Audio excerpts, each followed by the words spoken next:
Welcome to the video.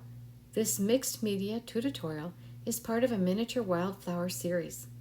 In this episode, we make 1/12 scale Pink Evening Primrose using paper, floral wire, acrylic paints, and artificial snow. Materials for the episode are listed in the description box below.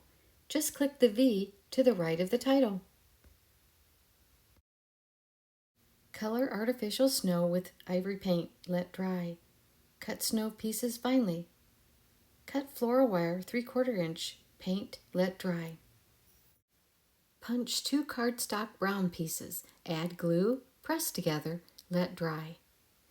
Then glue top of brown base piece and sprinkle tea bag bits, let dry. For each flower stem, you'll need 1 star, 1 circle, and 1 snowflake petal piece. We'll use another full snowflake for the plant base. To make the flower, cut 4 triangle pieces from the circle, as shown. Use stylus on foam piece to press and roll. Glue a star to each stem, let dry.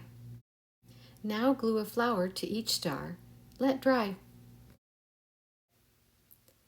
With toothpick, apply light green dot to center of flower, let dry.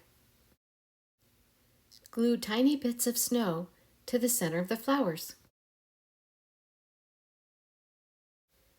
To make flower buds, fold a circle in half. Cut into 4 pieces as shown. Glue 2 pieces to a star, let dry, then pinch each one to shape. Use a gentle straight line scoring down the center of each snowflake petal. For each of the 2 snowflakes, score with stylus, pinch petals toward each other, and lightly paint. Now glue 1 painted snowflake to the center of the brown base. Cut the second snowflake petals to make the leaves. Glue a leaf to each flower stem about 1/8 to 1/4 inch down. Once dry, cut stems to 1/2 inch and assemble plants with glue. You can use the paint container sides to help hold flowers in place as they dry. Make several plants to display in a garden or as a nature setting with other wildflowers. I hope you enjoyed this episode of the Wildflower series and are inspired to make primroses. Thank you for watching.